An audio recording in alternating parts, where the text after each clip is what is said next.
Hello everyone and welcome to today's online class for class 11.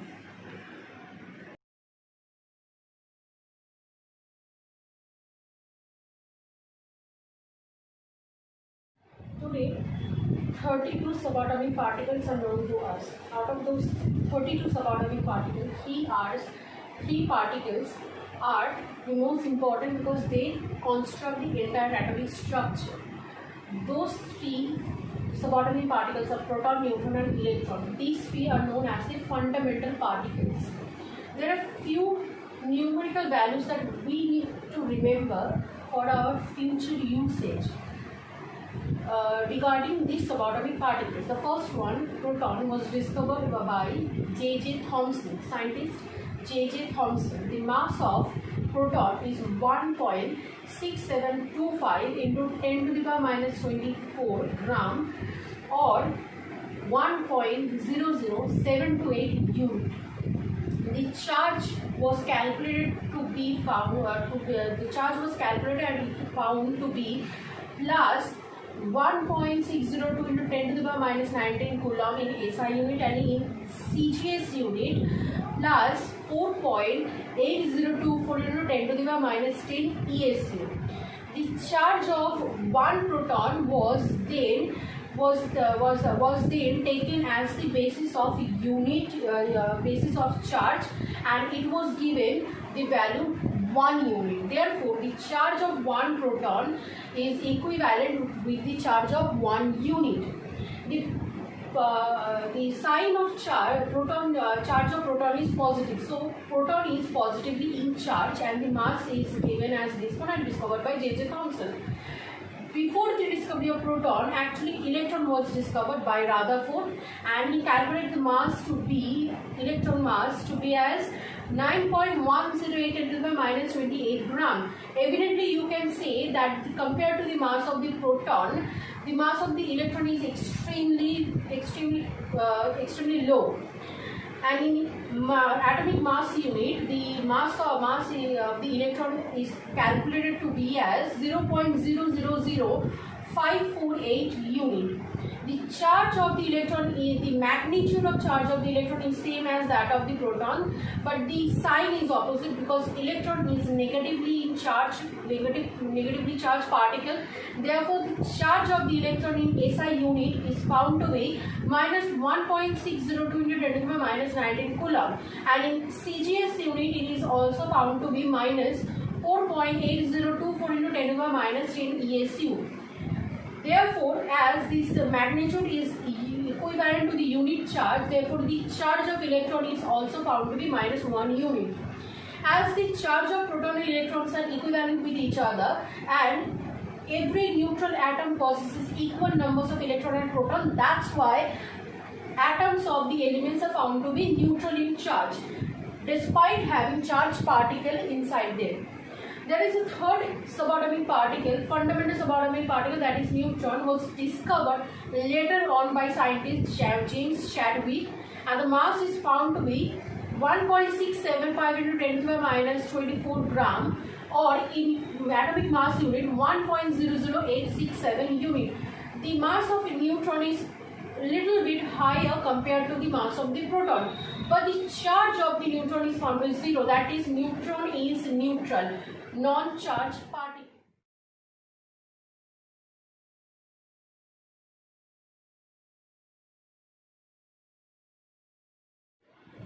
This is a simple diagram of a discharge tube. A null, which is a null enclosed on the both end. Two metal plate has been enclosed inside this discharge tube on the both end of the discharge tube. Both of the metal plate is connected with a high voltage electric current or a high voltage battery.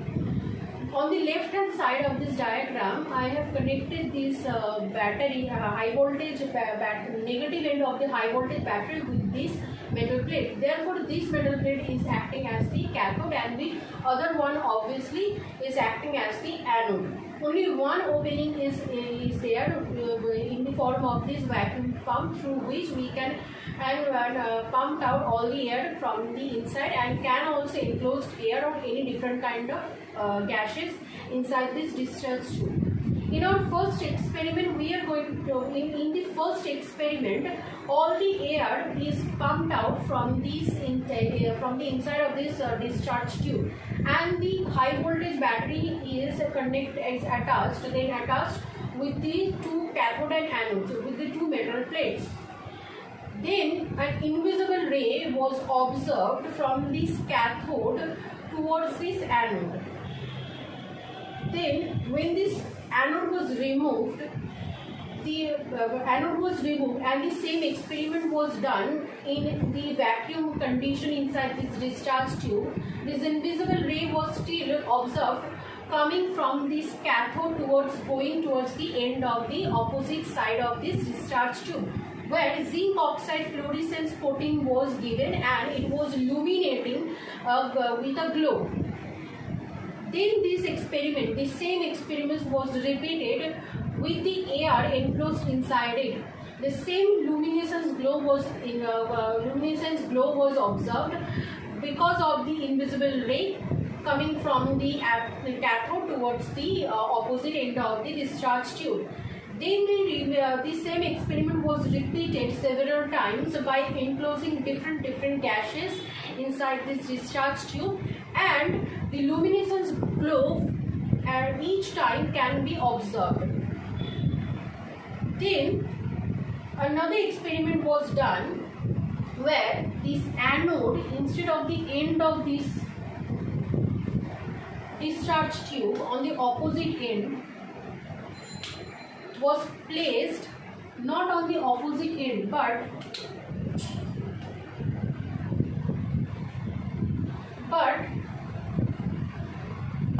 on the perpendicular curve but with the pathway of the invisible ray.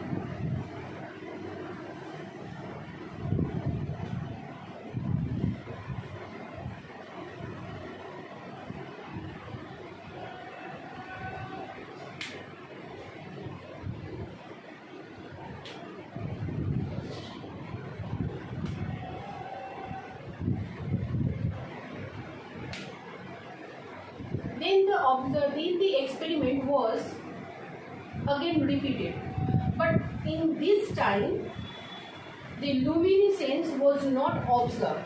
In fact, it was found that the pathway of the invisible ray changed from cathode towards the anode situated at the perpendicular.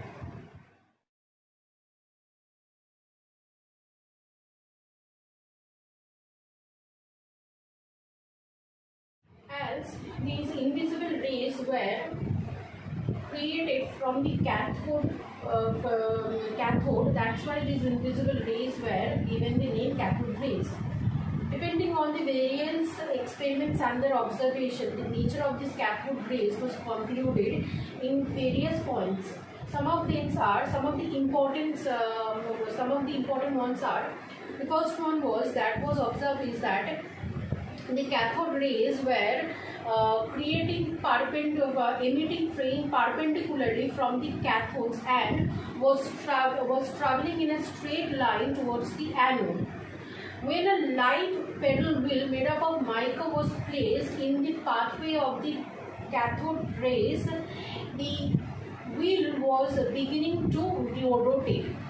This proved that the cathode ray composed of particles, because only particles possess momentum in them when they are moving, and only a particle having a momentum can rotate a steel paddle wheel made up of mica. That's why it was concluded that cathode rays must have composed of a material particles.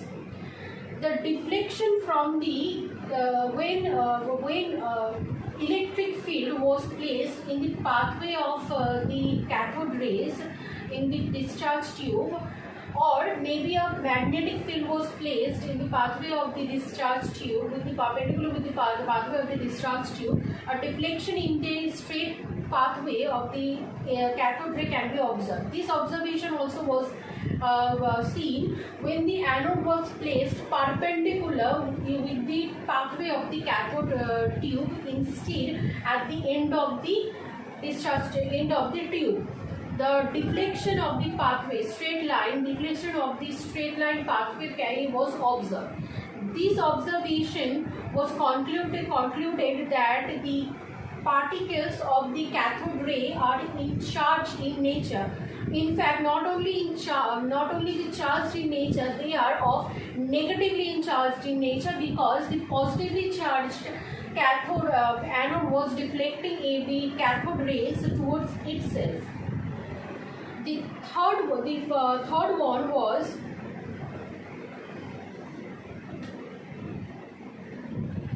the third conclusion. One of the main conclusion was that the fourth one.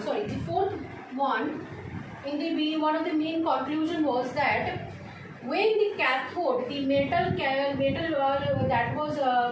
that had been taken as the cathode was changed, or the different kind of gases were taken to do the same experiment repeatedly, the same observation, the same types of observation for the cathode rays can be observed, which proves that whatever the metal plate we can take, whatever the gas that we have enclosed inside the discharge tube, the cathode rays was to be emitted, and the nature of the cathode rays was to be the same, which conclude that the cathode rays, that the material particle that made up of cathode ray must be a property of all the material.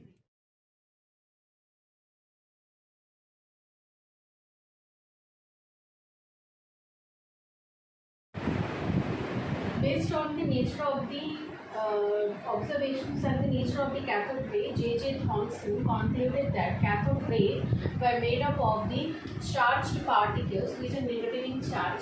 He named them negatron. Later on, G.J. Stoney named these particles as electron. Thomson, by doing this experiment with the help of different types of metals and different types of gases, he found out that he calculated the charge by mass ratio, E by M ratio for electron, and he calculated them as 1.76 into 10 to the power 8 coulomb per gram, or 1.76 into 10 to the power 11 coulomb per kg in SI. Mulliken, with the help of his oil drop experiment, calculated the charge of the electron, and he found out the amount to be minus 1.602 into 10 to the power minus 19 per coulomb, or equals to minus 4.88 into 10 to the power minus 10 ESU. Now, from Thomson we have got the E by M ratio of the electron, and from Mulliken's experiment we have the charge of the electron. By dividing the charge of the electron by the E by M ratio, we get the mass of electron to be 9.11 into 10 to the power minus 28 gram, or 9.11 into 10 to the power minus 31 kg. And it is found to be that the mass of the electron is 1 by 1837 times the mass of an hydrogen atom.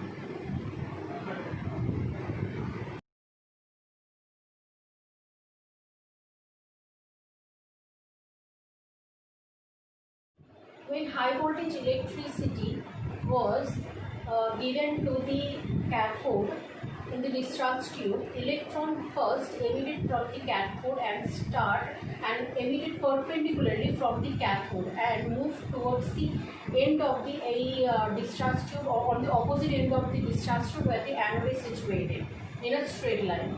On its pathway, it bombarded with the gas particles, and more electrons are emitted from the gas particles. As a result, high density of electrons